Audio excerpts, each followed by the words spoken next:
Everyone, welcome back to my channel, Bob's Garage. So for the few of you, I do mean the few of you who are subscribed to my channel and been following along, I'm doing some work on my 1967 Jeepster. So it's got a Buick 225-inch V6. And I've been having, ever since I've got it, I've been having problems with rough idle, and I've found a bunch of things out in the process of trying to sort out some problems. I found that the cam had worn off, so I pulled the heads to install hardened seats for unleaded fuel and whatnot. And it's been getting progressively better. And then even before that, some really basic stuff like vacuum lines misrouted and timing being not set up correctly. The Buick V6 has got a very specific configuration for the timing. So again, I got a video showing about how odd fire timing is set up. So I got all those things set up, and I'm still having problems. Change carburetors out, and I made some good progress in the last video. I identified that I've got a low vacuum, which again, I'm still surprised on that. I thought I had checked that, but low vacuum, about 13 inches of mercury, and that's low, should be at least 18, or ideally 18. It had lean condition in the spark plugs, and not really getting any blow by. So I ran the motor for a while. Now, mind you, it wasn't hot, but I ran the motor for a while, and it didn't really develop any kind of crankcase pressure. Now there's blow by in the motor, so again, a bit cold, so maybe it wasn't completely tight, but I would have expected something. So all these things are pointing to an intake leak. So I had checked all the vacuum connections; they're all fine. I had sprayed flammable material, like a quick start type material, all around the intake manifold base and the base of the carburetor. No change, so no vacuum leak there. And as I said, I mentioned, check the hoses, the vacuum booster, the vacuum line for the transmission, the modulation. Still can't find it. So from that, I'm fairly sure that unfortunately I've got probably a cracked intake, and I'm losing a bit of vacuum. This is probably drawing, so it's probably cracked on the inside of the motor. I do remember hearing a click when I tightened it down, so probably it's a pre-existing crack. The motor's been apart before I got it, which is strange because there's only 46,000 miles on the motor. But anyways, it's been apart before, so there's a possibility that that click I heard was as I torqued it down, the manifold moving around a little bit on itself. So like I say, all these vacuum lines here from me testing things out, running things and whatnot. So I could probably do the easy solution, which is low money, which is just intake manifold gaskets, which I have. Pull the intake and check it, and maybe braze the crack if I can find it. Or I can do a more expensive but probably more fun way, which is what I'm doing. I bought this adjustable PCV. So, to give you background, when I manually had a different carburetor on there, had a Holly for a while with a manual choke. When I manually adjust the choke closed, it improved. When I plugged the PCV valve, it improved. So both, the choke is obviously lean condition. Plugging the PCV means, excessive airflow leaning out the carburation. So I figured this is kind of cool. So this is M.E. Wagner. I'm not sponsored in any way, but I just thought this was a real cool device. So it is an adjustable PCV, really well packaged, made in the USA, and complete with service equipment, different types of springs to configure the valve for different settings. Really good instructions, which I don't have right now. Oh, and a sticker, cool. And all the information of how to set it up, and all the little Allen screws to take it apart and make settings or adjustments. Basically just a metered orifice So it's got two settings, an idle, and as you can see, it's in the top there. It's actually engraved an idle mixture. So a controlled metering valve.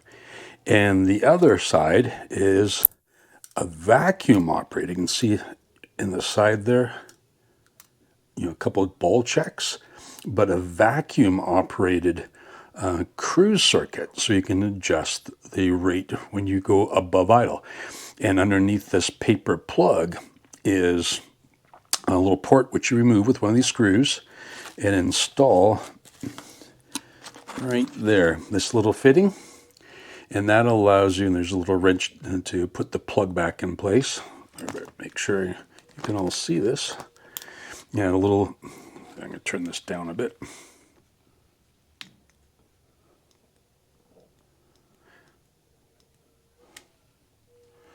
Can't seem to control the light now today. Anyways, probably a little bit of glare there, but so this is, little test barbs to run a vacuum to set this all up. In the cruise circuit, the idle is set specifically by the size of the motor. And there's also for the vacuum, the engine's drawing, there's a couple configurations. This is a dual mode, but I think if you have even lower vacuum, you can do just a single mode. So again, the instructions are really clear, shows how to do it. But I just thought this would be really cool to try out. I just like it because I played with, again, this is band-aiding problems as opposed to adjusting the cure. And I will get to it, just to let you know. This is just me having a little bit of fun as usual. But I will eventually take the intake manifold off and try to find the source of the vacuum leak, or at least that, I'm pretty sure that's what it is. I just hope it's not the head. But again, it's both sides. If you look at the previous video, I had lean conditions throughout, so I suspect it's somewhere in the underside of the manifold. So I had played with just that one. I found when I plugged the PCV valve, and it could be that the low vacuum is also not allowing the PCV valve to close.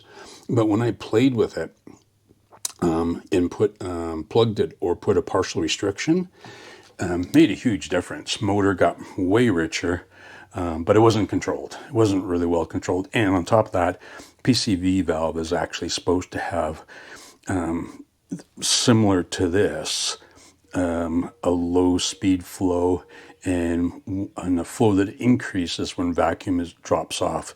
This will allow me to sort of tune it to what I got. Again, addressing the symptoms and not addressing the cure, but I'll get to it. I just thought it'd be kind of fun. Like I said, I was kind of curious when I started to play with the PVC by, putting a little bit of a throttle control in. The improvement was good, so I figured, well, this is also kind of a bit of a tuning capability as well. With the air leakage, you're outside of the adjustable range of the idle screws. So I was finding that in all the carburetors. I was having a hard time getting any kind of response from the idle mixture circuit because the low vacuum. So third carburetor, by the way, all the same types of issues. And the Holly I had on was actually even worse on the passenger side, just no sensitivity to idle screw mixture adjustments. So I thought this would be kind of cool because I should be able to then get some more tunability with the carburetor as well. So it only takes a little bit to put this on. I'm not sure how much of it I'm going to film. We'll see. But I'll take you through setting it up in some test drives, and we'll see how well it performs and see about the tunability of it as well. So stick around. That's what we're going to do. Hope you find this interesting. There's a few videos on this. I don't know if there's any videos that are really trying to fix a broken motor, but we'll see how it works, how effective it is. At a minimum, I think you'll find, again, I'm not a sponsor, but for a modified motor with a higher lift cam, with a little hotter cam, but still for the street, you may find this may help with tuning. We'll find out. Don't know, but this will be an interesting thing to try. So hopefully you stick around for this. So I've got the PCV valve in, but it's temporary, and it's got a 3/4 inch connection to the engine. The old one was a 1/2 inch. So I don't have a grommet to go into the rocker cover for that size, and I don't want to cut up the existing one because, again, this is temporary. So I've got to order the right size grommet for the valve cover, but I got to find out what the outside diameter is yet. Anyhow, it's in, so it's kind of a bodged situation. You can see that. Hopefully you can see that. Just got a section of hose and a plastic fitting for now. I've already ran it. I've already played with the idle mixture just a bit. Brought it back to what the instruction manual says for the valve. And the only thing, but it's just still cold.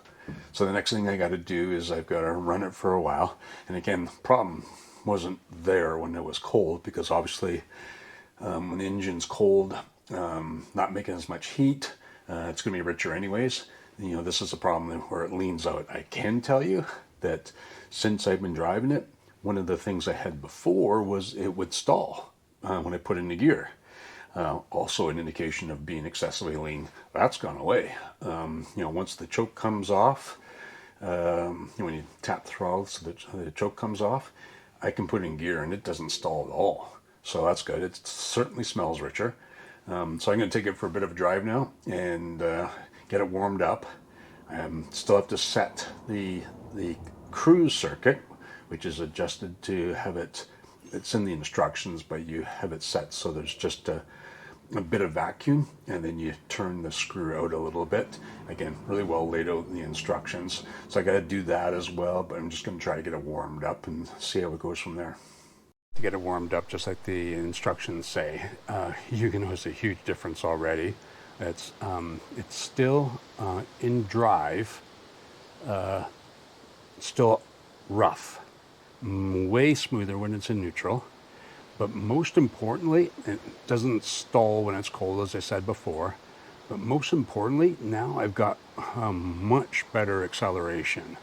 Now again, that's because it was lean. That's pretty obvious. You're with the air leak, you're not at the ideal combustion ratio. I think it's like around 12 to 1 to 14 around. I can't remember the exact number, 13.7 or whatever. That's the ideal amount of oxygen for fuel for it to combust. So you don't have enough, so it's down on power. So that's vacuum leak. By managing the PCV volume, because of the vacuum leak, it's not really working properly. It's improved a whole lot. I suspect now the roughness is probably the crack or the leak is confined to one of the runners of the intake. So that's, you know, also sort of confirming it, but it definitely is better. It definitely is way smoother when it's in neutral. Definitely has way more power. So now I'm setting up the cruise circuit. Real simple. You've got to hook up right over here. Everything's supplied in the kit. A little barb that you take a plug out and you insert a barb. You run your hose up to the meter, or the vacuum gauge. With the engine running, I'll show that. With the engine running, you slowly open up the cruise circuit control, and they're labeled so you can see which one is which. One says idle and one says CRS cruise. So you slowly turn it until clockwise until you get vacuum, and then you back it out until it goes to zero, near zero, and you go 3/4 of a turn more. Real easy. So anyways, I'm going to show that for you.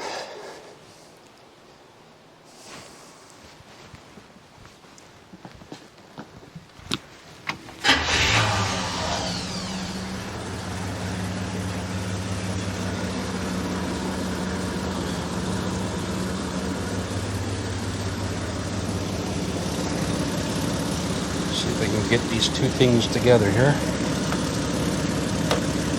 without getting my vacuum hose caught up in the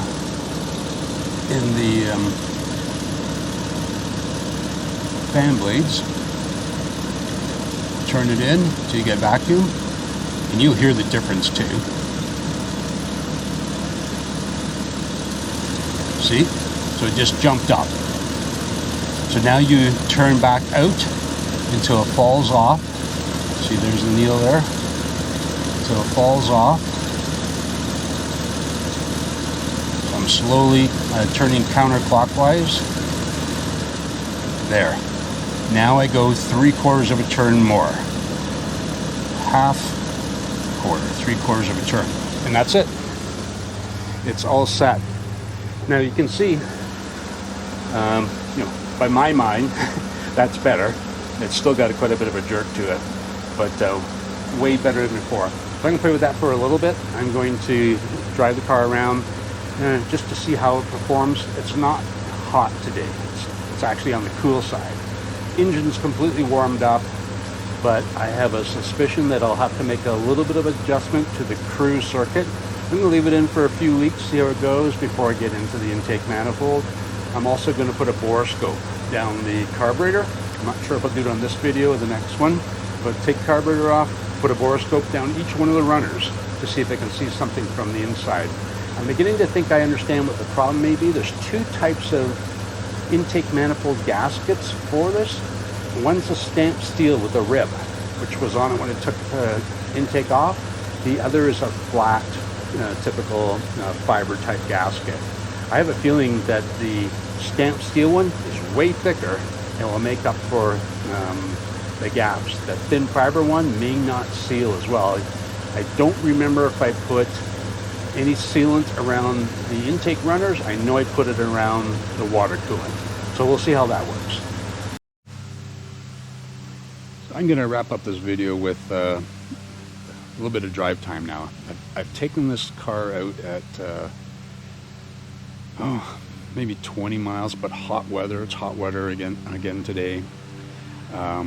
It's that mechanically adjusted PCV valve has taken care of the problems I've got. It's not stalling, it's running closer in the band, but again, makes sense. If I got a leaking intake manifold, now I'm getting the air-fuel mixture closer to the range it should be in. Everything's, of course, working better.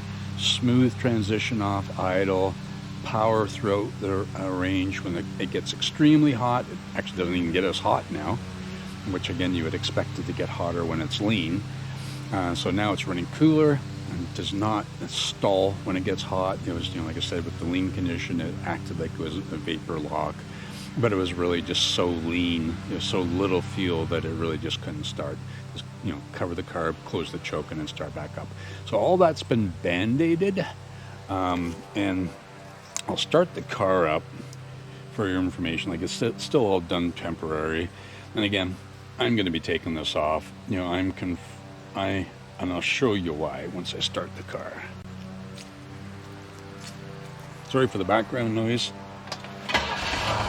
It's grass cutting time.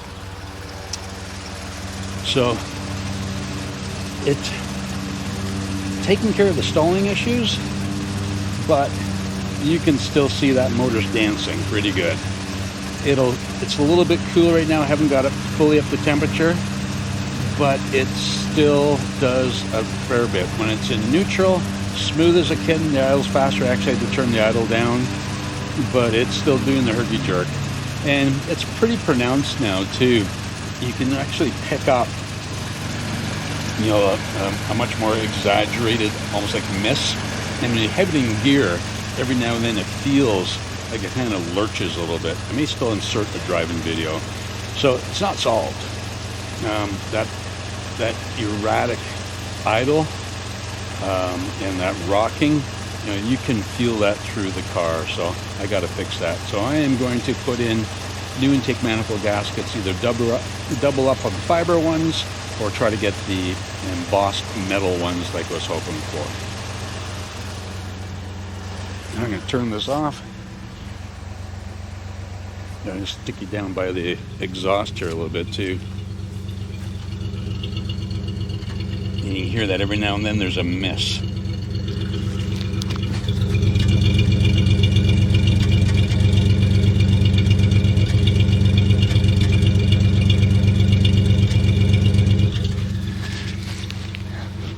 So again,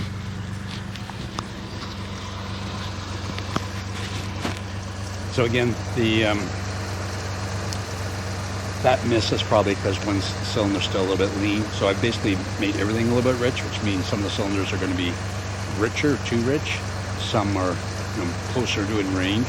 So we're still probably missing a little bit because of a lean condition. That's probably why it's still chugging. So got to fix that. This isn't a permanent fix, but at least I can drive the car now and get all the parts in order, find the time when I can fit it in, getting new to the end of the season now. But I'm going to wrap up this video. The next one will be me taking off the intake and putting the gaskets in and seeing how that works and do a general inspection. I'm also going to put, let me turn the car off now. I'm also going to put on a new cam, or an eccentric for the mechanical fuel pump. I got an electric one. The cam has a groove in it, but I couldn't get one at the time. I've got one now. So I'm going to take the top of the motor off. I might as well take the timing cover off the front and put that on and get my mechanical fuel pump in as well. So all that for a future video. And again, I appreciate this is a real long series on diagnostics. I frankly kind of enjoy it. Kind of enjoy trying to tune the car, but there's no way you can mask with tuning a leaking intake manifold, and all the signs show it. Lean conditions, low intake vacuum, and some of the other things that I was seeing there before. So we'll address that in the next video. But again, thanks for watching.